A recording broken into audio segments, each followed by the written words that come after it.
Assalamualaikum warahmatullahi wabarakatuh. Bismillahirrahmanirrahim. Bismillahirrahmanirrahim. Bismillah, alhamdulillah. Wassalatu wassalamu ala rasulillah Sayyidina Muhammad ibn Abdillah wa ala alihi wa ashabihi wa azwajihi wa dzurriyyatihi wa ahli baitihi wa man tabi'ahum bi ihsan ila yaumil qiyamah. Para alim, para ulama, para kiai, para tokoh undangan malam hari ini yang hadir, yang saya hormati, Sokibul Hajjah yang saya hormati, para hadirin wal hadirat yang berbahagia, alhamdulillah. Jam berapa ini? Jam 11. Kurang dikit. Sebelum saya tolong banser soundnya depin ke sana. Geser putar biar ke sana enggak ke kuping. Nah, yang satunya. Satunya.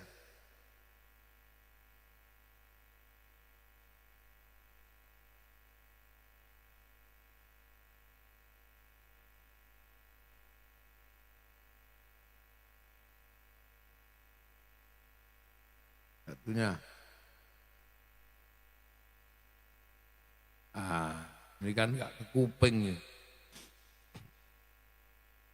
Jadi ini acara 1000 hari atau 3 tahun kira-kira kurang lebih meninggalnya Bu Hajjah Khairiyah binti Haji Masyuri. Jadi orang itu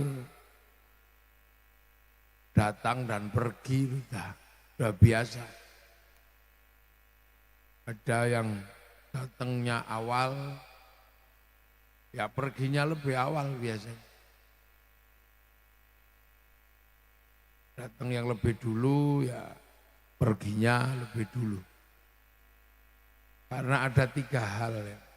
Manusia itu tidak bisa memilih. Satu, jenis kelamin itu nggak bisa milih. Yang kedua, dari bapak yang mana nggak bisa milih, dari orang tua yang mana. Kapan dan di mana itu nggak ada yang tahu. Pokoknya itu urusan yang kuasa. Lumrahnya yang lebih dulu datang, perginya ya lebih awal. Cuman yang harus diingat itu satu, bahwa ada istilah yang berbeda. Istilah yang berbeda untuk manusia. Apa? Pulang. Jadi ketika manusia itu hilang dari bumi itu pulang. Dalam bahasa Islam disebut roji', innalillahi wa inna ilaihi roji'un, jadi pulang, mulih. Nah ini yang harus diingat, pulang itu berarti kan kembali ke rumah. Orang Nasrani juga sama mengajarkan tentang pulang, kembali kepada Allah Bapa di surga. Orang Hindu kembali kepada Sang Hyang Widiwasa di Warga Luka. Orang Buddha kembali pada Sang Buddha di Nirwana.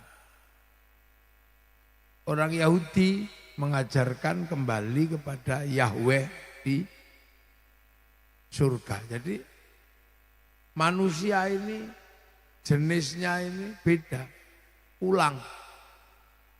Semua agama mengajarkan manusia itu pulang. Berarti kalau pulang itu kembali ke ke rumah. Nah, rumahnya di mana manusia itu sesungguhnya? Rumahnya enggak di sini. Ini hanya tempat di mana manusia disuruh datang ke sini gitu aja. Disuruh datang ke sini, nanti suatu saat kamu pulang lagi. Gitu. Innalillahi wa inna ilaihi raji'un. Nah, disuruh ke sini untuk apa? Inni ja'ilun fil ardi khalifah. Aku suruh kamu ke situ itu untuk jadi pemimpin. Makanya manusia itu walaupun ketika datang ini luar biasa bermasalah. Jadi ketika manusia itu datang ke sini, itu paling bermasalah. Kalau yang lain itu enggak terlalu bermasalah. Kenapa?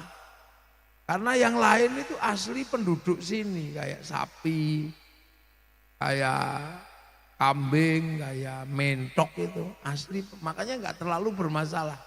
Adaptasinya cepat. Mentok itu netes ya sudah habis itu lari, enggak usah ada yang ngurus. Syukur-syukur ada yang ngurus. Kalaupun enggak ada yang ngurus, dia hidup. Apalagi garangan itu ya. Beranak ya sudah habis itu punya kehidupan sendiri, enggak perlu ada ngurus. Tapi berbeda dengan manusia. Karena manusia itu bukan penduduk sini, maka ketika datang adaptasinya sulit. Susah beradaptasi di sini. Butuh yang ngurus, banyak sekali. Karena manusia itu datang dari langit ketujuh. Langit ketujuh itu enggak tahu jauhnya di mana. Jadi sampean ini aslinya gitu, kalau dalam bahasa pengetahuan itu alien manusia itu. Makanya kalau ada film alien ya, alien yang asli itu ya sampean itu manusia itu. Ya alien yang benar-benar alien itu ya kita ini. Kita ini langit ketujuh, langit ketujuh itu di mana kita itu nggak tahu. Rasulullah yang pernah ke sana. Ini langit ke-1. Jadi yang kita tempati ini langit 1. Isinya langit 1 itu apa? Merkurius, Venus, Bumi, Mars, Jupiter, Saturnus, Uranus, Neptunus, Pluto. Itu langit 1. Yang disebut sebagai tata surya. Nah, langit ke-1 ini punya satu sistem tersendiri, galaksi ini tersendiri. Punya matahari sendiri, punya atmosfer sendiri. Nah, ini yang disebut satu langit itu. Lebarnya wallahu a'lam. Sini ke Pluto itu aja jauhnya kayak apa? Itu. Makanya Allah menjelaskan bahwa dunia ini seperti pelita-pelita yang digantung di arasnya Allah. Nah, yang kita tempati ini paling jauh ini langit ke-1 kita. Tempat manusia ini langit 1. Jarak ke bulan aja demikian jauh. Makanya ilmu pengetahuan menjelaskan untuk bisa keluar dari langit kita ini, orang harus melewati namanya black hole, lubang hitam. Nah, lubang hitam itu menuju ke sana, gak ada yang tahu ilmu pengetahuan. Tapi bahwa ada tempat keluar dari dunia ini namanya lubang hitam. Nah, itu menuju ke langit kedua, langit ketiga, langit keempat, langit kelima, 6, nah ke-7. Nah, Rasulullah itu pernah ke sana. Nah, kita ini di situ, di langit itu. Langit ke-7 itu. Terus dikirim ke sini. Untuk dibikin menjadi pemimpin di sini. Makanya manusia itu kalau sampai sini ya adaptasinya agak lama. Karena bukan penduduk sini. Nah, ini yang harus dipahami. Makanya urusan manusia ini untuk survive luar biasa berat. Jadi untuk bisa bertahan hidup manusia ini butuh sistem yang luar biasa. Nah, kalau di kampung yang aslinya sana nggak butuh sistem. Pengen makan tinggal gitu keluar nasi. Pengen istri bayangin aja udah keluar. Udah nggak pakai baju. Itu di sana makanya di Al-Quran disebutkan walal akhiratu khairul laka minal ula. Jadi akhirat yang kampung aslinya manusia itu lebih enak. Di sana itu enak. Pengen bayangin apa? Ada. Istri 70 nggak ada masalah, nggak akan cakar-cakaran. Nggak ada tarling, nggak ada apa-apa. Itu langit yang kita tempati. Nah, ketika dikirim ke sini, nah ini manusia di sini ditata oleh Allah. Yang pertama kali dilakukan adalah menaruh manusia itu di dalam apa? Di dalam casing dunia. Jadi manusia itu aslinya kan nggak begini nih manusia. Kalau ini kan bungkusnya ini. Nah bungkusnya kan ya dibuat dari dunia. Nah dunia ya dari makanan itu bungkusnya ini kan dibikin dari dunia. Orang tuanya makan terus sama perut diproses. Vitamin C diambil oleh apa, vitamin A oleh mata, oleh vitamin yang lain dia semua itu lah ada. Makanan dunia ini namanya nutfah. Nutfah itu saripati makanan. Zat hidup yang ada dalam setiap makanan itu namanya nutfah. Nah nutfah makanan itu disimpan oleh Allah di sulbi. Sulbi itu nggak tahu di bagian mana. Orang Jawa bilangnya silit kodok itu. Di belakang sini. Nah itu tempatnya naruh benih dari barang dunia ini nutfah dunia untuk nanti disatukan antara punya ibu, punya bapak. Nanti jadi segumpal darah. Setelah jadi segumpal darah terus dijadikan segumpal daging. Setelah jadi segumpal daging baru kemudian manusia yang asli itu yang dari langit itu disuruh turun. Kamu turun sekarang. Iya ya Allah. Aku cuman mau nanya, kamu kalau sampai di sana nanti di langit ketujuh, kamu masih ingat nggak kalau aku ini Tuhanmu? Alastu birabbikum, kamu lupa nggak kalau aku Tuhanmu? Manusia jawab, qalu bala syahidna, ya Allah, aku jadi saksi engkau tetap Allah. Fanfukhur ruh, maka ruh manusia ditiup ke daging tadi itu yang dalam rahim ibu itu. Akhirnya dagingnya hidup, dimplek-plek daging, diikat pakai otot, dialiri darah, terus dibungkus kulit, kasih tiang tulang, bungkus kulit, kasih rambut. Nah itu nanti assembling atau proses casingisasinya itu 9 bulan. Nah makanya begitu 9 bulan turun. Nah turun itu manusianya di dalam raga ini. Nah raga ini kemudian membentuk, nah tergantung yang nyitak tadi itu yang bikin raga ini. Kalau yang bikin pesek ya keluarnya pesek. Kalau yang bikin mancung ya keluarnya mancung. Kalau dibikin di Afrika ya hitam gosong kayak kopi gitu. Kalau dibikin di Cina ya tembem-tembem sipit. Kalau dibikin di Arab ya gagah gitu. Kalau di Eropa tinggi besar rambutnya merah. Nah kalau dibikin di Indramayu ya kecil-kecil pesek-pesek begini nih. Ini casingisasi. Nah itu makanya. Nah casingnya ini dunia. Casing ini dunia, makanya dibesarkan dengan dunia, makanya manusia harus bekerja, harus apa, untuk apa? Menjaga agar casing ini nggak rusak. Karena kalau sampai casing bungkusnya ini rusak, maka ruhani juga lepas, artinya sengsara ruhaninya karena apa? Tubuhnya nggak tercukupi kebutuhannya. Nah, itu makanya manusia ini ya hidup di dunia ini ya jangan anti dunia wong. Raganya ini terbuat dari dunia.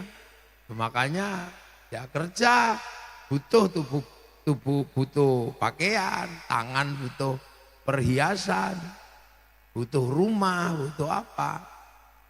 Karena kalau enggak ya enggak terpenuhi dunianya ini. Wong raganya manusia itu dunia. Nah itu jangan lupa. Loh, makanya ketika ditaruh di dunia ini, manusia ini butuh urusan banyak. Karena sekali lagi manusia bukan penduduk sini, maka agar bisa bertahan hidup di sini, begitu banyak cara dilakukan. Ada yang ngurus ininya, jadi urusan paling banyak di dunia ini urusannya manusia. Urusannya menungso ini paling banyak. Makanya lahirlah industri-industri besar itu untuk ngurusi manusia sebenarnya. Ada yang ngurus nya toh. Ini punya pabrik Pampers. Itu cuman ngurus toh, itu punya pabrik Pampers itu. Asetnya triliunan. Ada yang ngurusnya itu enggak serius kelihatannya. Cuman ngurus ini apa kotoran gigi. Orang Jawa bilang gudalnya untu itu. Itu aja bisa punya pabrik sikat, punya pabrik odol. Semua urusan manusia. Ini bikin air ini kan juga karena ngemas air ini karena manusia. Bikin sedotan ini karena mulut manusia.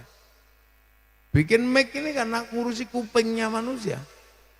Jadi saya mencari di dunia ini apa yang tidak urusannya manusia. Semua urusannya manusia. Bikin kursi urusan bokongnya manusia. Bikin deodoran itu urusannya keleknya manusia. Pabrik-pabrik besar di Indramayu itu semua ngurus manusia. Makanya orang-orang yang mengerti bahwa manusia itu aset besar, dia akan ikut ngurus manusia. Makanya orang kalau basicnya adalah ngurus manusia, pasti dia mendapatkan keuntungan yang luar biasa. Punya usaha handphone itu kan juga karena ngurusi manusia biar gak capek. Halo gitu aja. Tisu ini industrinya triliunan. Ini cuma ngurusi keringetnya menungso tok itu. Ada orang gak bisa itu diurus. Punya pabrik dol kolak. Manusia itu aset yang luar biasa. Jadi pusat kehidupan di dunia ini, ya di dunia ini pusat kehidupan, circle kehidupan, pusat ini ada di manusia. Mobil itu bisa ada karena ada manusia. Karena manusia pengen lebih cepat larinya daripada harimau, ya bikin. Makanya mobil itu mereknya Uda, Kijang, Hammer, apa? Mustang gitu kan sebenarnya identiknya untuk apa? Ngurus manusia. Makanya kadang kita ini hidupnya susah karena jauh dari urusan manusia. Tetangganya mau utang pergi. Sehingga ya resikonya kita nggak punya uang. Coba kalau kita mau ngurusi utangnya orang. Kita punya bank. Bank-bank besar itu lahir karena ngurus manusia. Jadi dunia dan seisinya ini untuk ngurusi ini. Makanya sebenarnya yang butuh dunia itu manusia. Dunia gak butuh manusia. Makanya saya kemarin ketika ditanya waktu musim Covid, apa nasib dunia kalau nggak ada manusia? Ya nggak ada masalah. Ikan di sungai itu nggak ada manusia, tetap besar kok, tetap gede, malah ada manusia diputas. Loh ya, laut itu nggak ada manusia, aman, besar dia ikannya, gelombangnya juga nggak berubah. Begitu ada manusia, ikannya digoreng. Hutan nggak ada manusia, aman. Begitu manusia datang, hutannya habis. Loh jadi sebenarnya manusia ini paling rentan di sini dan paling tidak dibutuhkan. Makanya dunia ini ditinggal manusia juga nggak apa-apa. Cuman manusia ditinggal dunia, habis. Coba paling sederhana, manusia ditinggal ikan, kelabaan manusia. Demi ikan mati ibu-ibu rela pagi-pagi lupa pakai baju ngejar tuh bakul liwak itu. Lu itu demi dunia lah, iwaknya enggak butuh dimakan manusia ya syukur, enggak ya udah. Makanya ada kejadian di Rusia, daerah yang kena paparan nuklir waktu itu karena bocor di Chernobyl, itu diperkirakan 200 tahun baru ada kehidupan. Makanya manusianya pergi. Begitu manusianya pergi, nggak nyampe 200 tahun, 20 tahun, kehidupan sudah normal. Manusianya nggak ada, tumbuh-tumbuhan hidup, keledai datang, hewan-hewan datang, jadi belantara kota sekarang. Coba nanti itu kalau manusianya datang, rusak lagi. Ya coba. Jadi manusia ini tidak terlalu penting sebenarnya dalam siklus kehidupan dunia ini. Sok penting aja sebenarnya. Lalu sekarang coba kita hitung. Cacing itu nggak ada manusia dia hidup kok. Tapi coba manusia ditinggal cacing gitu. Paling 3 bulan udah mati semua sampean. Yang makan kotoran siapa, yang mengurai sampah siapa. Nggak ada, numpuk itu. Mayat-mayat sapi, bangkai-bangkai numpuk semua. Itu baru satu. Terus sampean ditinggal serangga gitu misalnya, tawon apa hilang. Padimu itu nggak panen karena nggak ada yang menyerbuk. Nggak ada yang memindahkan bunga perempuan ke laki-laki atau laki-laki ke perempuan. Habis. Loh, jadi makanya manusia itu jangan sombong. Karena apa? Di dalam siklus kehidupan ini yang paling rentan itu jambu itu nggak ada manusia nggak apa-apa. Tapi manusia mencret gak dikasih obat pupus jambu mati. Kunyit itu nggak ada manusia nggak apa-apa. Tapi ibu-ibu haid gak dikasih jamu kiranti kunyit bisa wow, sakitnya nguling-nguling gitu. Duh. Coba. Jadi ini karena ini bukan kampung manusia, makanya itu manusia nggak di sini juga aman. Sapi besar, pas semuanya normal aja. Ada manusia malah rusak. Makanya manusia ini harus menyadari di titik awal. La tamshi fil ardi marahan. Kamu jangan sombong berdiri di muka bumi. Karena kamu mau nanti pulang. Jadi ingat-ingat aja di sini. Makanya untuk survive kamu boleh melakukan apa saja. Demi kehidupan untuk berlangsung di bumi. Apa aja boleh. Ya, tangan ini namanya juga tangan, ini dunia, besarkan dengan dunia. Gak masalah, kasih jam tangan yang bagus, kasih cincin yang bagus, bila perlu kasih cincin yang harga 50 miliar juga gak ada masalah. Wong ini dunia kok, tempelilah dunia. Semakin ditempel dunia semakin bagus. Ya kan, tubuh ini semakin ditempeli dunia semakin bagus. Kasih kalung, kasih gelang, pergi kemana, kasih mobil yang bagus, tambah bagus. Wong dunia kok, kantor bupati dibangun yang bagus, tambah bagus. Handphone yang bagus, tambah bagus dan gak ada yang larang. Karena ini dunia jasad manusia, ini tempel di dunia semakin bagus. Jadi gak ada larangan. Yang dilarang itu cuma satu, kamu lupa pulang, cuman itu tok. Gak ada yang larang. Kamu mau bikin rumah tingkat 100 boleh. Kamu bikin apa aja boleh di sini nih bebas dan merdeka. Kamu punya kekayaan 1 triliun ya boleh. Gak ada yang larang. Makanya gigi biar kelihatan bagus dikasih pagar. Ya gak ada yang larang. Kaki biar bagus kasih sepatu seharga 100 juta. Gak ada yang larang, bagus semua. Yang nggak boleh itu satu, kamu jangan lupa kamu itu pulang. Karena apa? Karena tangan ini dunia, jadi dia dunia ya wataknya dunia. Ya. Tangan laki-laki ya semuanya mewatak dunia ya, tapi kalau lihat bokong ya pasti pengen mekap. Sama aja semua, nggak ada yang bedakan. Kalau bokongnya bagus semakin semangat gitu aja kan. Makanya waktu COVID itu Obat paling bagus itu goes, pakai sepeda. Itu memang imun tinggi. Bagi seorang laki-laki naik sepeda ontel gini, di belakang yang di depan itu kan sambil lihat gini, pokoknya ya sehat. Imun tinggi, makanya saya nggak pernah mau goes karena khawatir nggak bisa nahan hawa nafsu. Oh, itu kan imun tinggi, igol kiri kanan itu. Jadi kalau kemarin pas COVID, obatnya ya goes itu. Baru parfum campur keringet itu kan indah. Tuh. Nah itu jadi dunia. Yang bedakan manusia dari dunia itu cuma remnya tok. Kiai dunianya sama, politisi sama, remnya beda. Kalau kiai biasanya remnya cakram itu aja. Jadi ketika mau sit itu rem set itu berhenti. Nah tapi kan ada yang rem tromol.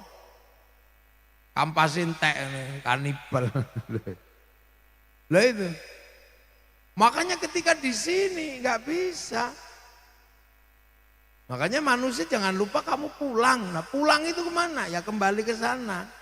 Makanya agar bisa kembali, makanya manusia itu harus mati dulu.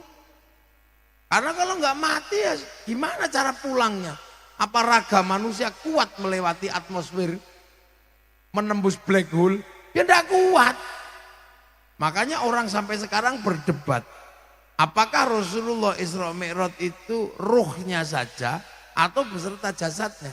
Tetap ada dua pendapat. Pendapat yang satu ruh dan jasadnya karena langsung oleh Allah.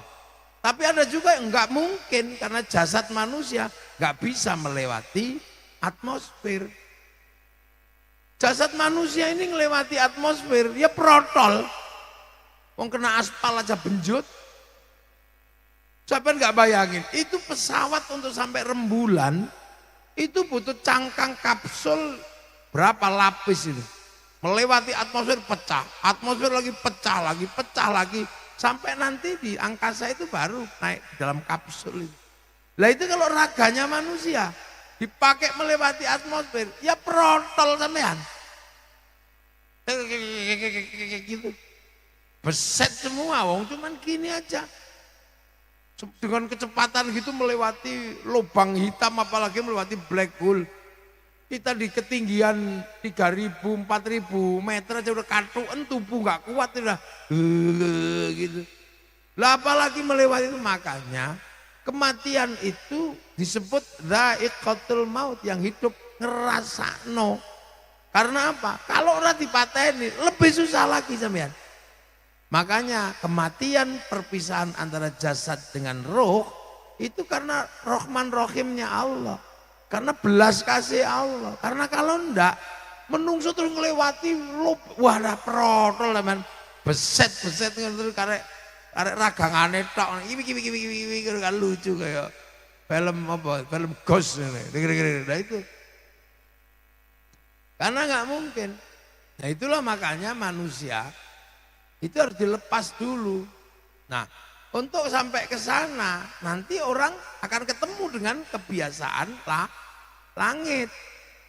Di sana nggak seperti di sini. Di sana itu isinya ya cuman memuji-muji Allah, berzikir. Ya kalimatnya kalimat-kalimat Quran itu di langit sana. Nah makanya kalau sebelum sampean di sana latihan aja di sini, gitu lah. Makanya manusia itu sebelum pulang ke sana dikasih bekal agama. Nah bekal agama itu bekal apa? Ya bekal ke langit sana. Karena di langit itu ya kebiasaannya seperti kebiasaan langit. Ya kebiasaan orang bertasbih itu.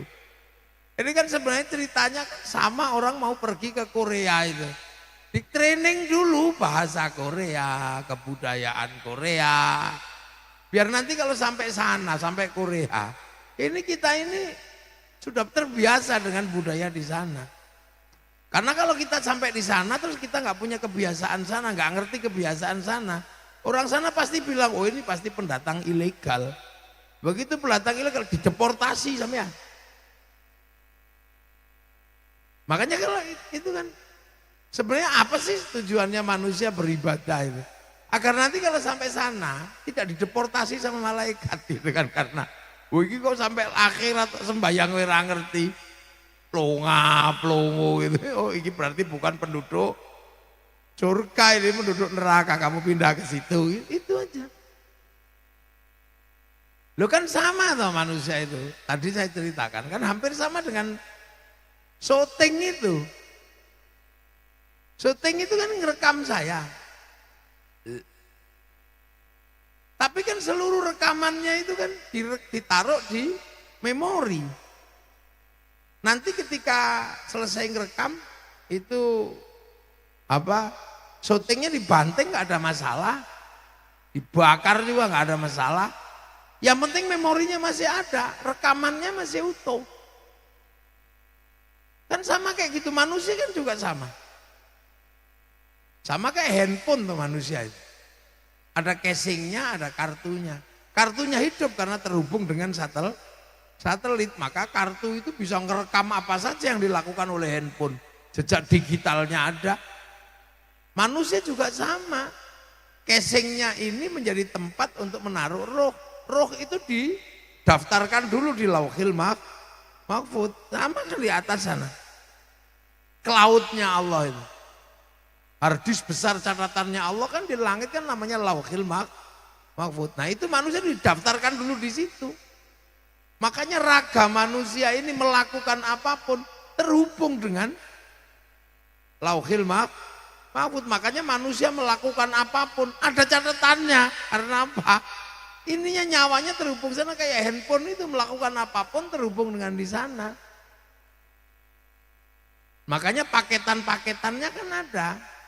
Manusia itu seperti handphone kan, kalau habis didaftarkan terus dapat paketan berapa, paket bicara, paket apa. Manusia juga sama, ketika didaftarkan di Lauhil Mahfud kasih paketan. Ini paket rezekinya sekian, paket jodohnya ini. Paket nyawanya segini gitu, paketannya habis ya kik, itu udah selesai. Kan sama. Loh makanya malaikat kalau nyari manusia nggak susah, tinggal di Sherlock itu selesai. Ketahuan. Jadi manusia itu nyawanya terhubung dengan Lauhil Mahfud. Makanya manusia itu melakukan apapun catatannya ada. Sama handphone itu melakukan apapun direkam oleh kartu memorinya. Nah tinggal nanti kalau sudah itu di print out. Manusia kan kembali kepada Allah nanti di print out. Catatannya itu kan ada itu. Print-printan kelakuannya. Loh makanya hukum handphone sama manusia itu kan hampir mirip. Handphone itu bisa kirim gambar, kirim foto, kirim data ke orang lain. Yang penting punya paketan, punya kuota. Kalau mau kirim-kirim apa kok nggak punya paketan, masih bisa cari apa? Wifi gratisan. .co.id. Lah manusia kan juga sama. Bu Khairiyah ini sudah kembali ke sana. Tapi kan itu ruhaninya kan masih hidup. Makanya bisa dikirimi. Al-Quran, bacaan tahlil dikirim. Yang ngirim siapa? Ya anak-anaknya ini ngirim. Ngajak bapak-bapak, ibu-ibu sekalian ngirim. Dan makanya orang itu bisa didoakan, bisa dikirimi Fatihah gitu. Tapi syaratnya kan harus punya wifi. Nah kalau kita nggak punya wifi, ya pakai wifi gratisan. Wifi-nya siapa? Ya wifi-nya Nabi, wifi-nya wali. Namanya apa? Tawassul. Gitu aja sebenarnya sih. Konsep tawassul itu kan sama dengan konsep wifi gratisan itu. Loh, makanya kalau ada orang nggak percaya, masa Fatihah bisa dibagi ke seluruh dunia? Ya bisa, jangankan Fatihah. Sepak bola aja bisa. Satu orang aja yang nyuting ke Qatar sana. Sama tukang syutingnya dinaikkan ke satelit. Oleh satelit dibagi ke seluruh dunia. Dapat semua siarannya, namanya siaran langsung. Makanya orang kalau nggak percaya doa bisa dibagi, orang itu nggak punya TV.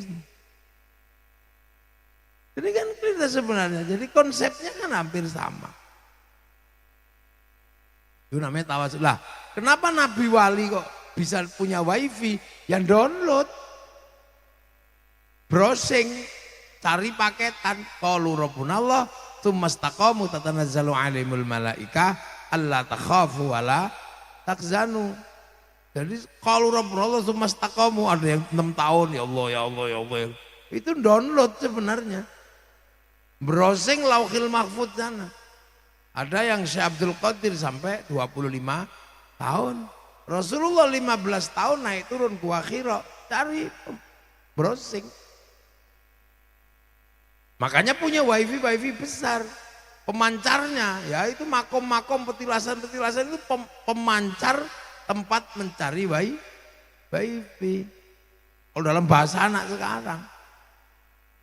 Lah kenapa kita wifi-nya nggak terlalu gede? Lah kalau kita diajak download langsung tidur. Ya Allah, ya Allah, ya Allah. Ya Allah, ya Allah. Gering-geringan. Ya Allah, ya Allah, ya Allah, ya Allah, ya Allah, Allah. Suwene gitu. Loh. Jadi teknologi cloud atau satelit itu sebenarnya sudah digambarkan dari dulu bahwa dunia ini pun ada cloudnya, ada harddisknya di langit ketujuh sana. Rasulullah waktu Islam tunjuk ini loh, catatan dunia itu di sini ini. Asal kita bisa browsing itu. Nah itu namanya Lauhil Mahfuz. Orang Yahudi Nasrani menyebut tabut Sulaiman. Orang Yunani menyebut kotak Pandora.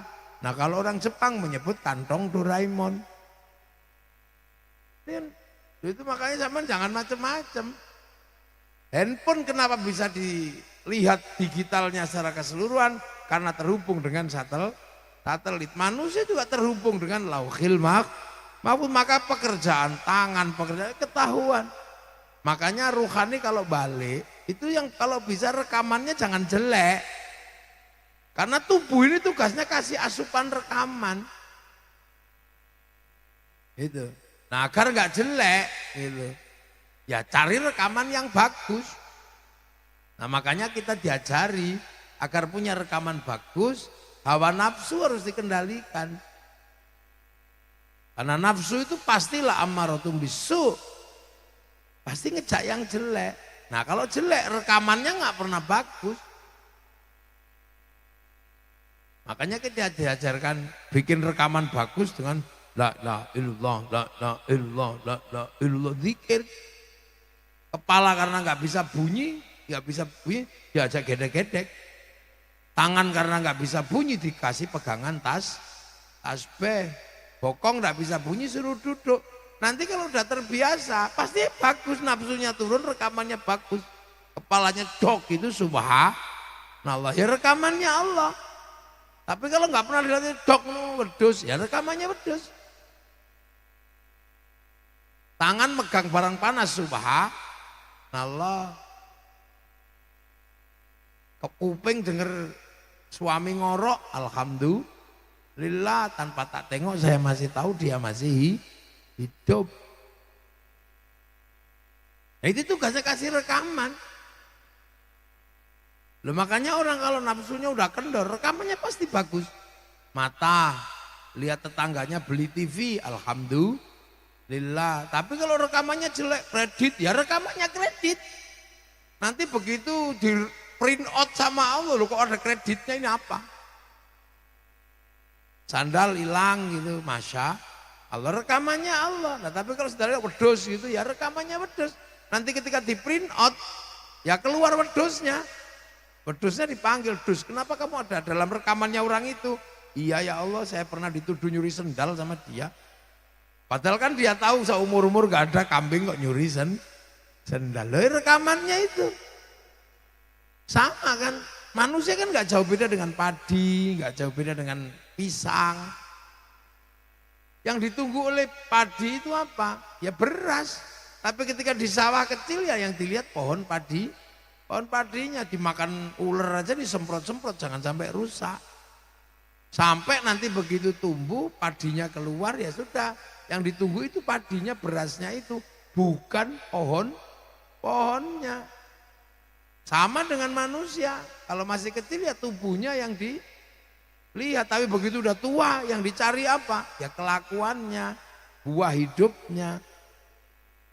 Padi dimanapun kalau sudah habis dipanen ya sudah, pohonnya entah dimakan apa, bakar yang ada masalah. Tapi beras ini pasti bawa catatan pohon padi organik atau bukan organik. Sama tubuh manusia memberikan asupan rekaman itu. Dan itu. Nah itu makanya agama itu diturunkan oleh Allah dari sana. Sholat ya, Rasul dipanggil dari langit ke langit ketujuh sana. Jadi produk langit itu untuk menghantarkan manusia biar kembali ke langit.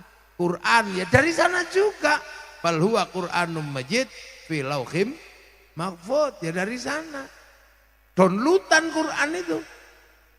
Jadi kayak PDF, makanya di password. Passwordnya apa? Alif Lam Mim, Kaf Ha Ya Ain Shad. Itu password sebenarnya. Makanya sampean kalau mau belajar print out-nya ya belajar ilmu tafsir.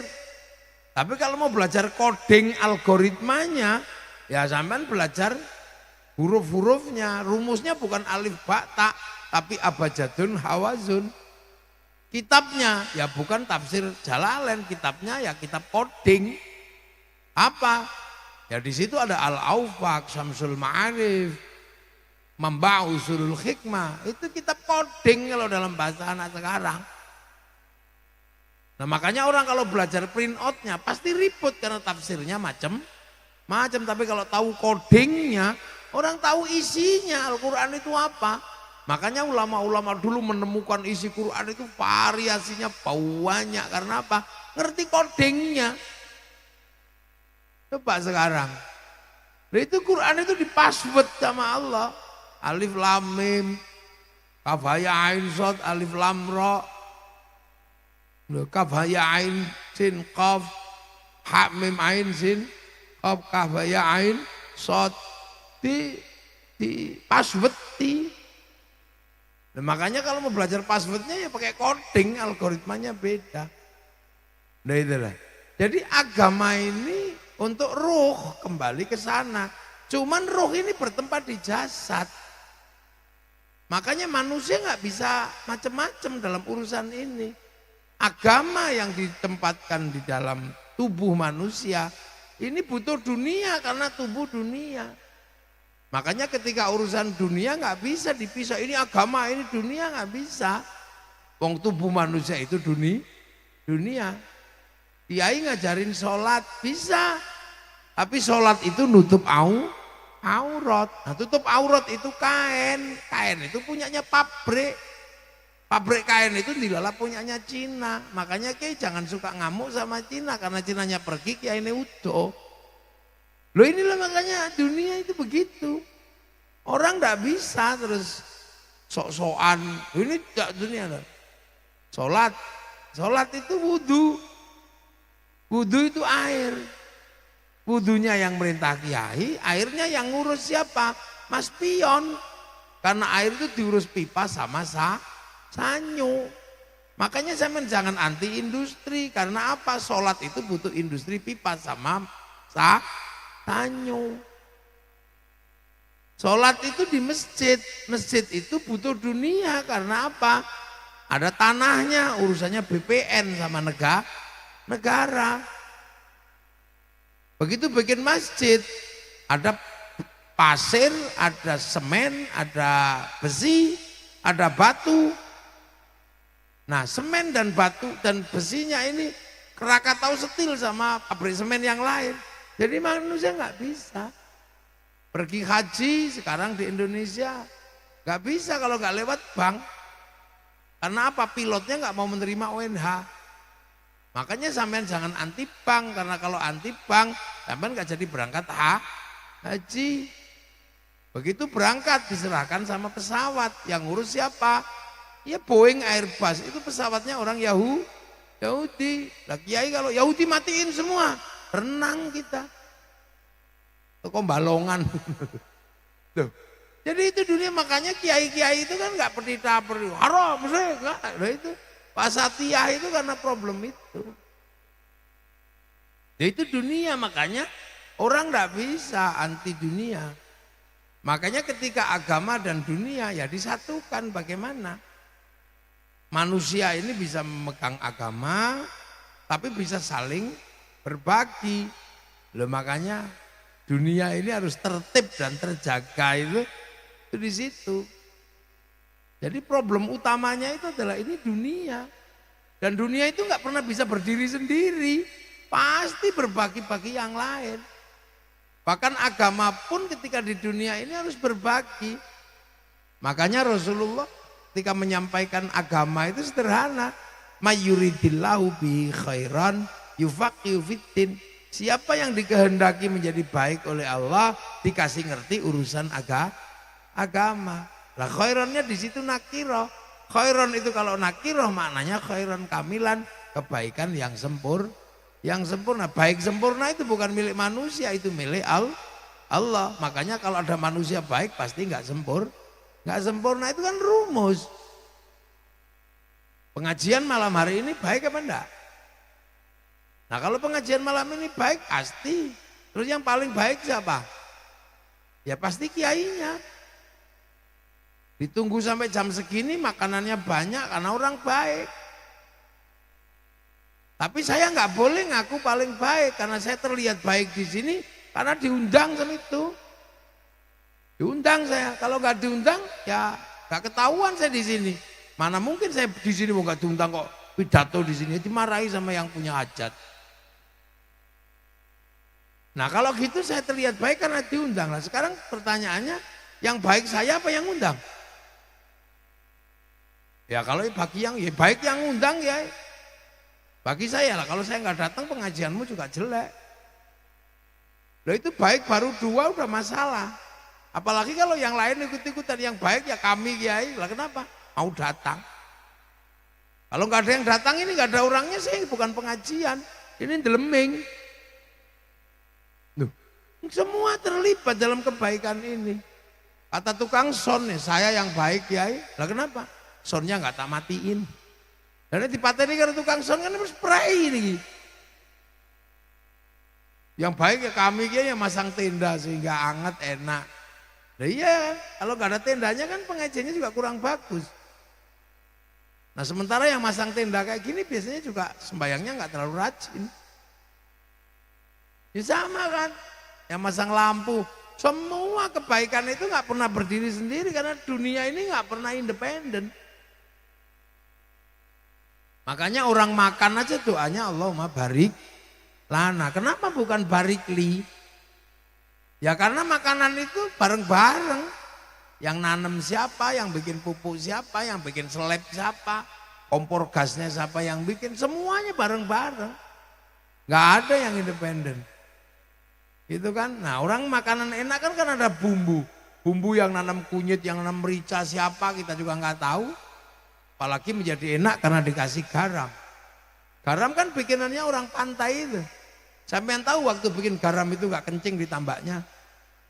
Ya nggak ngerti. Makanya kalau orang Jawa bilangnya satu uyah, satu uyuh. Jangan-jangan pas nggak uyah, nguyuh kan gitu. Tuh. Atau jangan-jangan pas bikin garam, gitu kan kita nggak tahu. Tuh. Jadi keban dunia ini nggak bisa, dia berbagi. Itu berbagi dalam hal apapun. Makanya sebaik-baik manusia ini kan bermanfaat pada yang lain.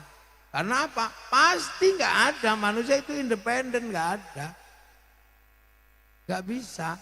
Malam hari ini pengajian ini loh, sedotannya ini pabrik sedotan ini Cina sih nggak ingin. Bikin sound ini Jepang kayaknya kalau tidak salah. Ubul rauno mereknya. Bareng-bareng semua nggak ada. Ini kita syuting kayaknya Jepang ini. Mana ada yang berdiri sendiri? Nggak ada. Perempuan kita cantik. Itu karena apa? Yang bikin bedak orang Perancis. Pinter bikin skincare. Kalau bedak Indramayu rusak. Ya beras ditumbuk ya belum kabeh kan gitu. Nggak ada, mana ada. Dunia ini independen, nggak bisa. Makanya dunia ini milik bersama. Nah tinggal siapa yang ngisi, siapa yang akan ngurus. Nah mungkin karena sampean nggak pernah ikut ngurus, jadi merasa bahwa kita ini tidak sedang berbagi. Apa duduk di situ aja satu tubuh itu loh. Yang ngurusi berapa orang, yang bikin peci orang mana, yang bikin sarung orang mana. Nanti sampai rumah pengen bikin anak tapi nggak mau jadi, yang bikin kondomnya orang mana. Gak ada, mana ada, ayo coba main tanya. Ya itulah. Nah itu kehidupan. Makanya kehidupan itu harus rukun. Gitu loh. Sehingga konsep hidup rukun itu menjadi penting. Dan alhamdulillah kita di Indonesia bisa meletakkan dasar-dasar kehidupan rukun saling berbagi. Dengan cara apa? Dengan cara ikut Rasulullah. Jadi orang Indonesia ini apa-apa sebenarnya ikut Rasulullah. Dalam kehidupan ini kita ikut Rasulullah. Kullukum ra'in wa kullukum mas'ulun an ra'iyati. Kalian semua para pemimpin yang harus hidup saling bertanggung jawab antara yang mimpin dan yang dipimpin. Lah orang yang seperti itu namanya ra'iyah. Nah ra'iyah itu yang kita pakai namanya rakyat. Satu-satunya negara muslim yang bisa mengadaptasi konsep ra'iyah atau rakyat itu hanya muslim Indonesia, nggak ada yang bisa. Loh makanya kita ini biasa, gak perlu ada yang membeda-bedakan, semuanya sama. Ayo. Jadi ini, ya gini enak. Gak ada yang kuat, gak ada yang turunannya orang kuat. Kalau ini enggak, biasa aja. Ro'iyah itu enak. Yang kawulo tadinya bisa bilang kulo, yang hamba sahaya bisa bilang saya, yang abdi Sunda bisa bilang abdi mah, bisa bilang begitu. Itu konsep ro'iyah. Makanya orang sini udah nggak ada yang nanya. Mondok, walaupun bapak ibunya di sini tukang ngeringin ikan, tapi begitu mondok pinter, jadi kiai nggak ada yang nanya. Kamu turunannya siapa? Bapakmu gitu kok pinter? Nggak ada orang nanya. Jadi lurah, ya nggak ada yang nanya turunan siapa. Pokoknya punya teman banyak, syukur ada duitnya. Jadi itu orang Indonesia. Makanya orang Indonesia ini hidupnya sudah enak. Paling enak ya ayuhan nasi manusia. Nah, kita udah nggak ada yang bedain manusia. Di beberapa tempat masih ada kulit hitam bukan manusia gitu, di Afrika masih ada. Kita udah bebas pokoknya, penting bentuknya begini mau kulitnya apa tetap Oh, ya orang Indonesia itu hebat loh. Tapi kadang nggak kerasa. Inna khalaqnakum min dzakari wa untha, aku bikin kalian laki-laki dan perempuan. Di beberapa negara terutama di Arab laki-laki dan perempuan itu belum selesai. Yang perempuan masih nggak boleh sekolah, masih apa, nomor kesekian. Keluar rumah nggak boleh masih. Nah di sini enak sudah perempuan dan laki-laki. Perempuannya bisa mondok, bisa sekolah, bisa jadi bupati. Bu Nina jadi bupati nggak ada yang nanya kamu perempuan kok jadi bupati. Bahkan pernah ada yang jadi presiden, Bu Megawati. Biasa aja di sini udah enak. Yang penting kamu pinter, punya kualitas, bisa jadi. Nggak ada, nggak boleh perempuan. Nggak ada, di sini udah beres. Di beberapa negara di Timur Tengah belum selesai, perempuan masih kelas sekian. Makanya saya kadang kasihan juga perempuan-perempuan sini yang masih menggandaikan alangkah indahnya menjadi istrinya orang Arab. Itu sampean salah. Mending jadi istrinya orang sini, merdeka sampean ke pasar enak. Sekolah ya enak lah, kalau jadi istrinya orang sana sampean jadi yang keberapa terus nanti gak sekolahin apa. Nah itu mengidentikan diri menjadi orang Indonesia itu lebih enak karena udah selesai. Wa ja'alnakum syu'uban wa qabaila, aku bikin kalian berbangsa-bangsa, bersuku-suku. Udah selesai di sini, nggak ada lagi kamu sukunya apa, bangsamu apa. Di beberapa negara masih kamu sukunya ini, turunannya ini. Sini lepas sudah itu semua. Semua sudah mengikuti konsep ro'iyah, konsep Nabi. Makanya di sini yang terbaik adalah yang paling takwa. Inna akramakum indallahi atqakum. Loh tepuk asing banter gak apa-apa. Loh, kita sudah enak di situ. Kita sudah sampai di level itu. Zaman mau jadi bupati nggak ada yang nanya. Anak siapa, sukunya apa, enggak. Yang penting punya kapasitas, temannya banyak, syukur ada rezekinya dikit-dikit 100.000 apa 50.000. Kita udah seperti itu. Jadi rakyat Indonesia ini sudah mengikuti konsep Nabi yang paling terbuka di zaman masyarakat Madinah. Pakai konsep ra'iyah. Ra'iyah inilah yang jadi rakyat itu. Jadi kita bukan people. Kalau people itu vox populi, vox dei, suara mayoritas, suara Tuhan. Begitu dia mayoritas, dia nindas. Makanya konsep khilafah itu nggak cocok dengan konsep ra'iyah. Konsep ikhwanul muslimin gak cocok dengan konsep ra'iyah. Jadi yang nabrak itu bukan karena kita gak suka sama mereka. Enggak, mereka ini gak cocok dengan konsep Nabi yang lebih awal. Yang diterapkan oleh siapa? Oleh para wali. Para wali sudah tahu tahun 1400-an. Yang bagus diterapkan adalah konsep ra'iyah. Makanya yang baru datang suka ribut, ini nasabku begini-begini. Tabrakan sama konsep ra'iyah. Jadi bukan orang sini yang nolak, enggak. Konsep Nabi Ra'iyah nggak bisa terima lagi konsep kesukuan, nasaban, nggak nerima sudah. Karena apa? Konsep Ra'iyah itu menerapkan manusia sudah sederajat. Yang terpenting apa? Takwa. Makanya dari dulu kita nggak pernah. Jadi kok datang-datang kok aku suku terbaik, ya pasti tabrakan. Sama dengan konsep syariat. Jadi Islam itu setelah berkembang namanya syariat. Syariat itu jalan gede. Yang berjalan semua menuju jalan raya itu syariat. Lah kok tiba-tiba ada yang balik? Ya tabrakan. Kembali pada Quran Sunnah. Ya tabrakan karena ada yang balik. Nah itu sama sekarang sebenarnya. Jadi ribut nasab, ribut apa itu bukan apa-apa problemnya.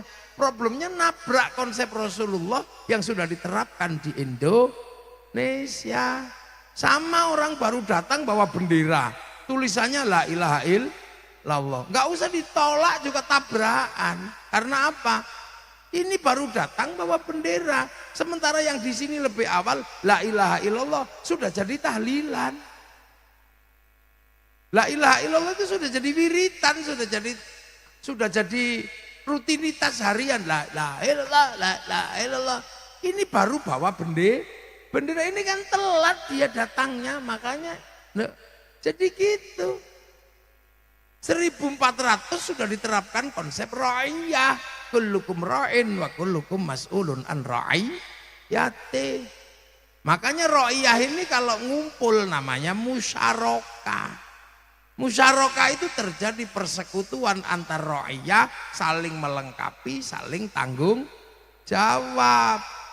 Nah itulah makanya tadi konsep musyarakah itu yaitu kiainya ngajarin wudhu, tapi yang nyiapin pipa sanyonya Mas Pion.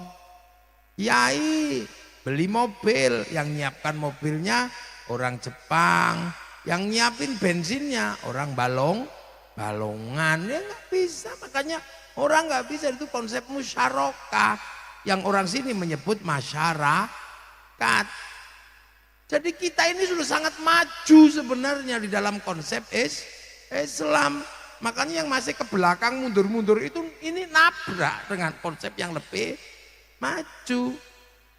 Makanya kemudian setelah musyarakah kita ada konsep namanya wasyawirhum fil amri. Kalau kamu punya keinginan untuk menyatukan perbedaan-perbedaan dalam satu konsensus, maka kamu harus melakukan musyawarah. Nah kalau kamu pengen menjadi bagian yang menjadi delegasi musyawarah, ya sudah, hadir aja di situ. Pengen jadi lurah, daftar. Nggak akan ada yang nanya kamu sukunya apa, bapakmu siapa, nasabmu mana, nggak ada yang nanya. Yang penting temenmu banyak, syukur bisa motong sapi 4, udah.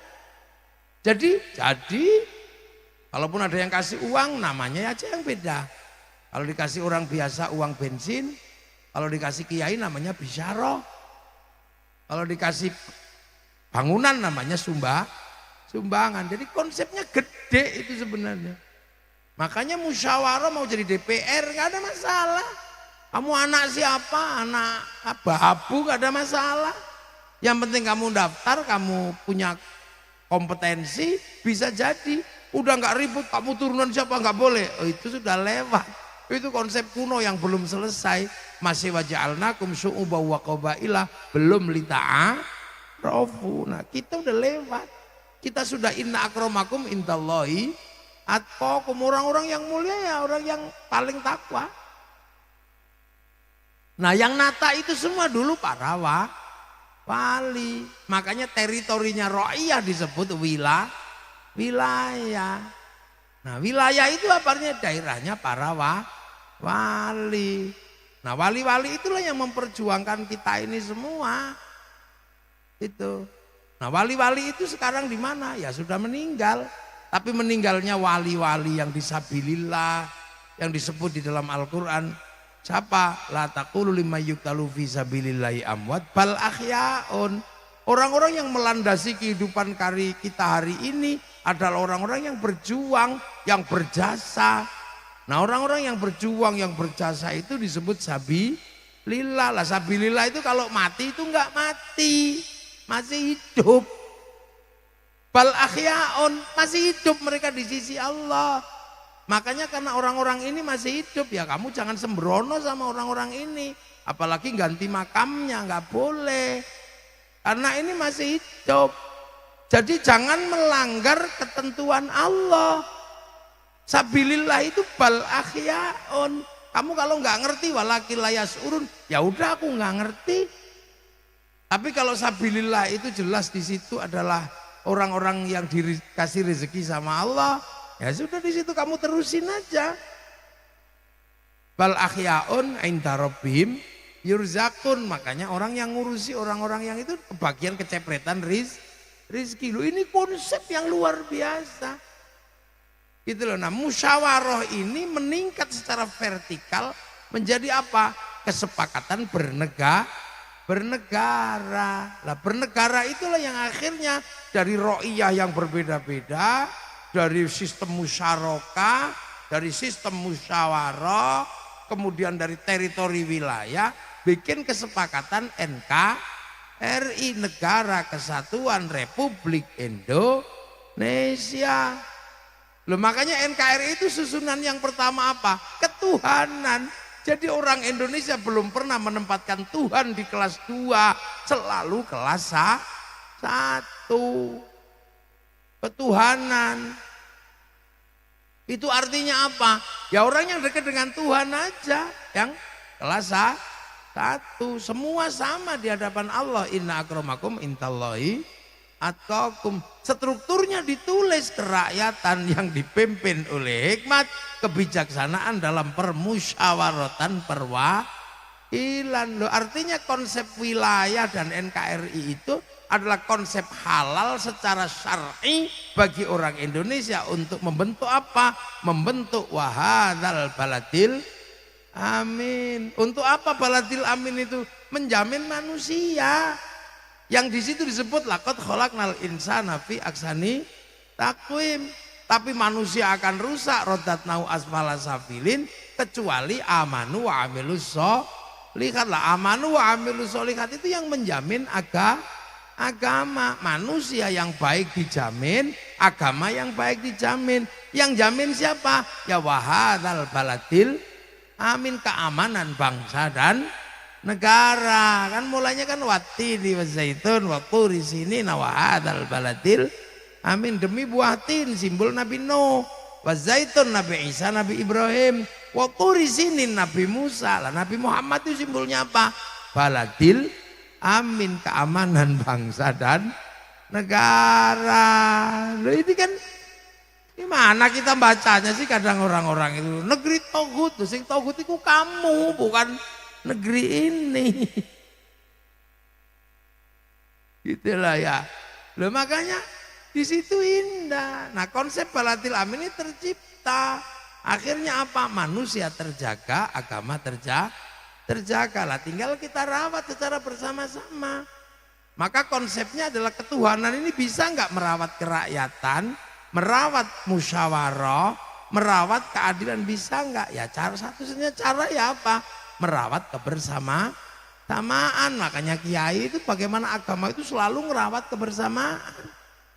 Doa, kalau yang megang kiai kebersamaan, yang doa kiainya, yang lain amin, amin, amin, amin, amin, amin. Kalau kecapean, amin, kiainya paham. Walhamdulillahirabbil alamin. Tapi kalau yang doa semakin banyak ya dibawa ke alun-alun, namanya istighosah. Kalau sudah istighosah semua terlibat. Ro'iyah nggak ada yang ditanya, kamu agamamu apa kok jualan tahu?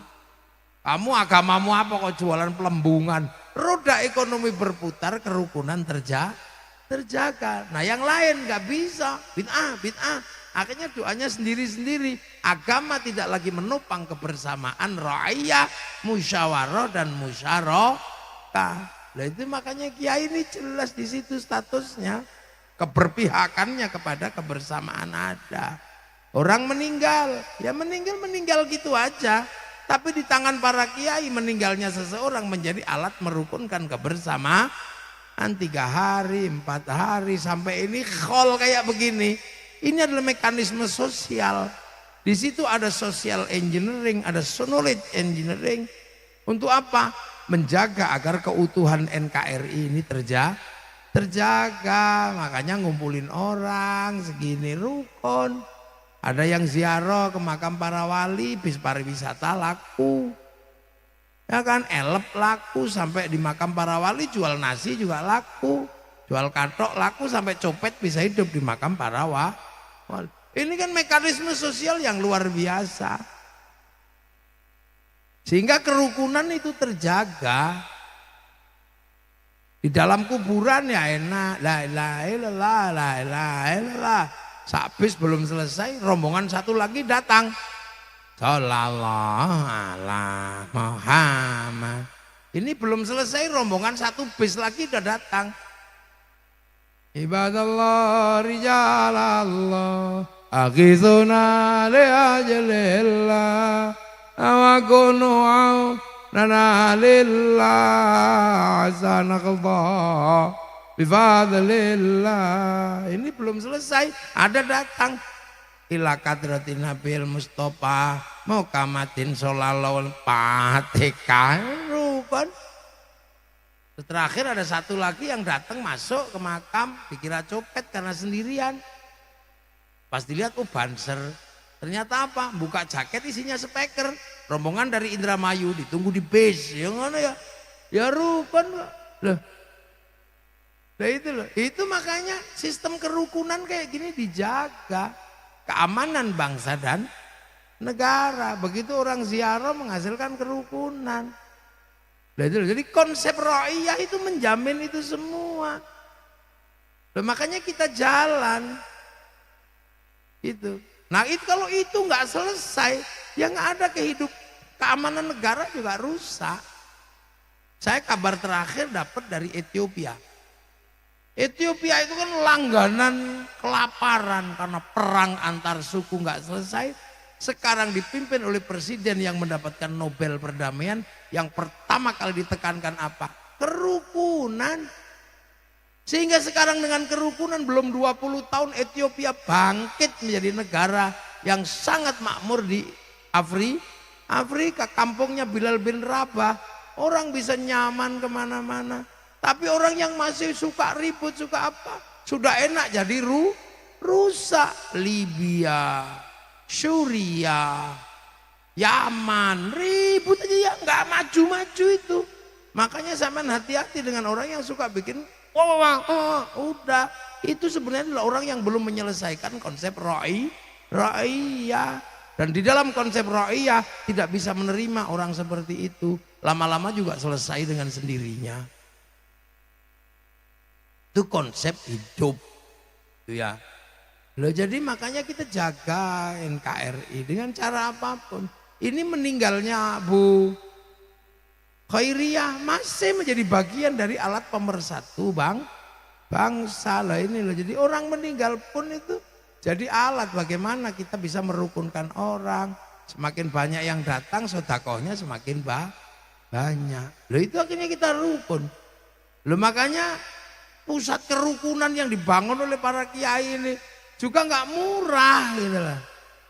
Nggak murah. Merawat kerukunan lewat cinta pada Nabi setiap maulid itu berapa ratus miliar orang Indramayu mengeluarkan uang. Satu tempat, satu musola bikin peringatan maulid itu di atas 50 juta. Habis.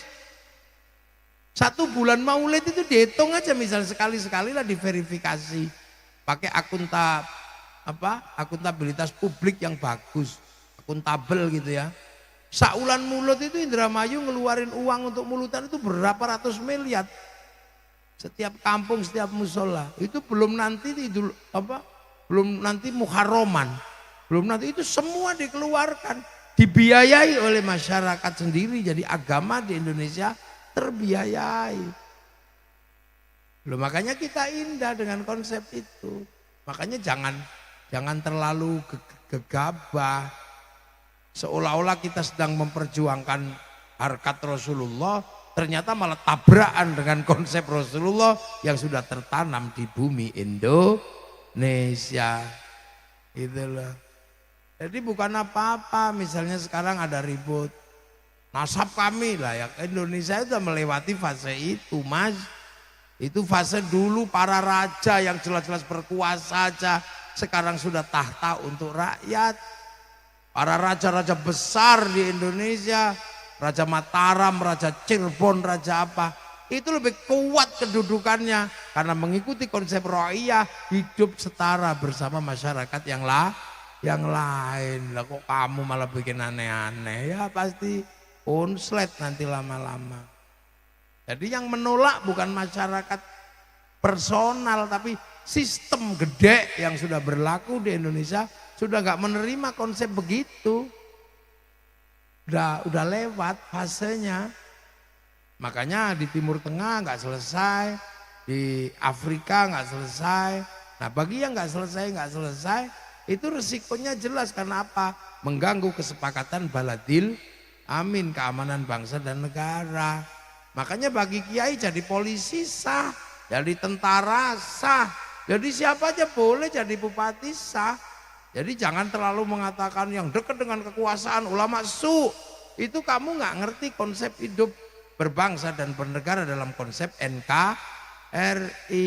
Konsep NKRI inilah yang menjamin Arab satu bangsa bisa pecah puluhan negara, Afrika satu bangsa bisa pecah puluhan negara, tapi kita dengan konsep ro'iyah, musyarakah dan musyawarah, kita mampu menjamin puluhan bangsa, suku dan agama menjadi satu negara kesatuan Republik Indonesia. Jadinya apa? Ya perkembangan Islam paling baik ya di Indonesia. Orang sholat paling banyak Indonesia, masjid paling banyak Indonesia, orang hafal Quran paling banyak Indonesia, orang haji paling banyak Indonesia. Setiap ada khotmil Quran musabakoh tilawatil Quran kelas manapun kita juara. Karena apa? Ya karena konsepnya terjaga. Nah beberapa orang kami yang terbaik, ya buktiin aja yang terbaik di bidang apa gitu. Nah itu namanya hidup bersama, harus dijaga.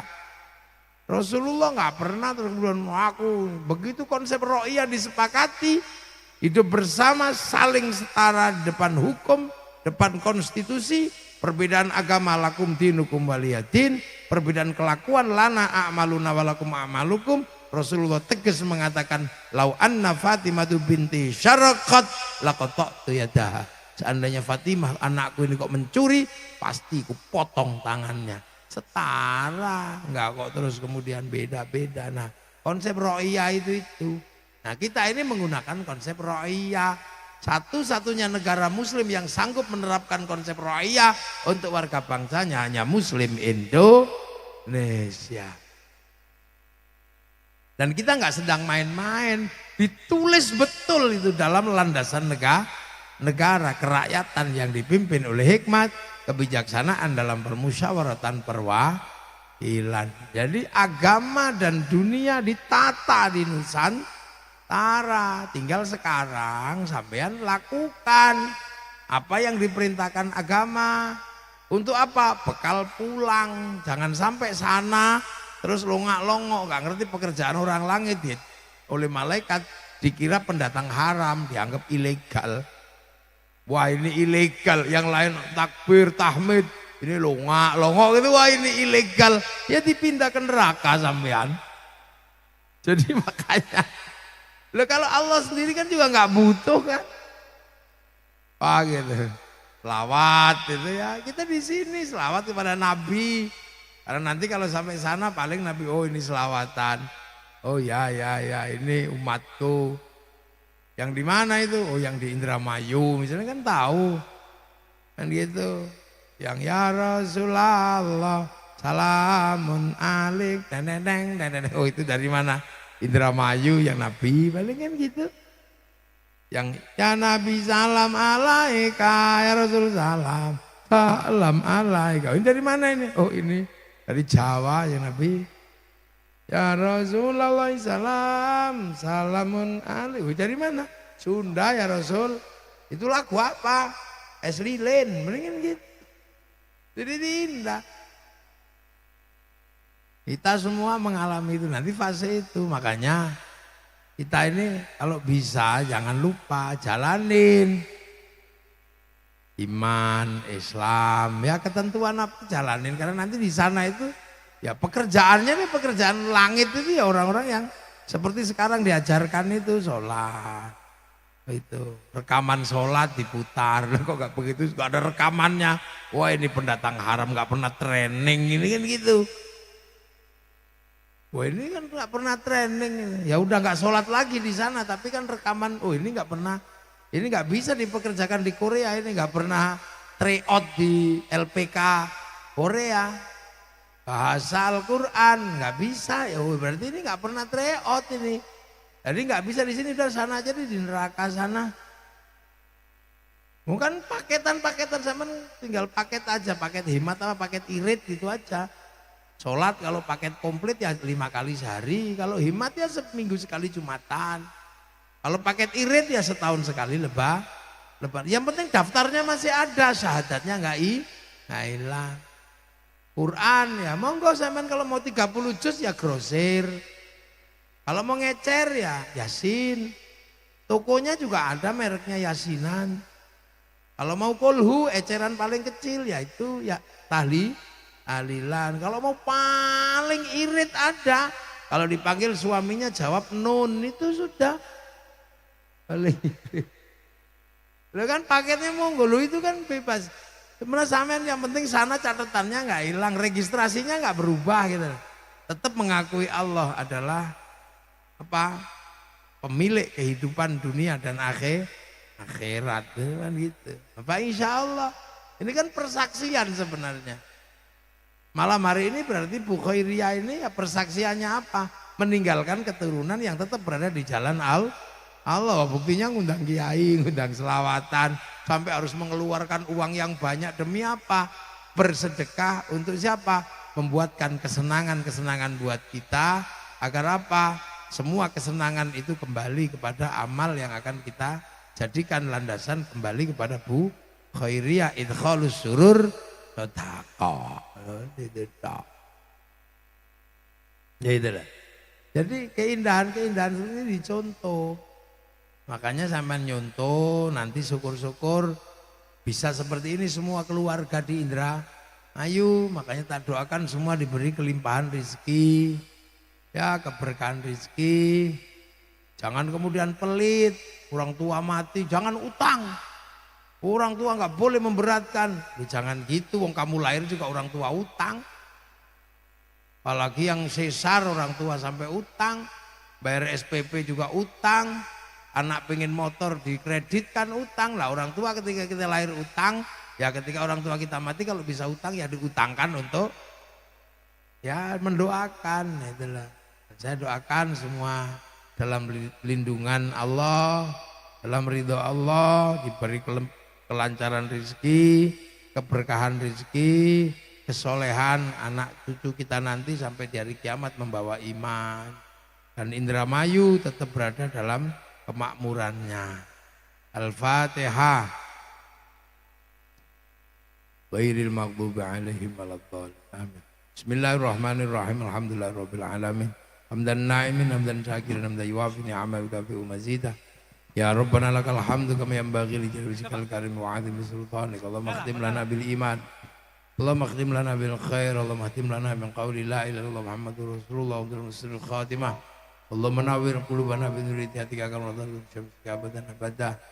Allahumma ja'alna auladana dzurriyyatina talamidana limanil khair alibadan usulun qiyamah usulun qasidana maqsadun aqul ya abaina ummatina masyayikhina wa jaddi bismillah wa naghusan ila hadrati wa ila ruqi punya hajah khairiyah Demi usuli ma'furun sama fillahu marhamu ma'afanhum Allah mertahimna ajrum la tabdan panggur alam Allah majal qabr madamiratil jinan Allah majal jam kubur minalila ila illallah Muhammadur Rasulullah bi aqul ma'inna rijil rabbika radiyatan mardiyah fadkhuli fi ibadil jannati rabbana atina fid dunya hasanah wa fil akhirati hasanah wa qina adzabannar sallallahu ala sayyidina Muhammadin walhamdulillahi rabbil alamin al-fatihah بالله من الشيطان الرجيم بسم الله الرحمن الرحيم الحمد لله رب العالمين الرحمن الرحيم مالك يوم الدين إياك نعبد وإياك نستعين اهدنا الصراط المستقيم صراط الذين أنعمت عليهم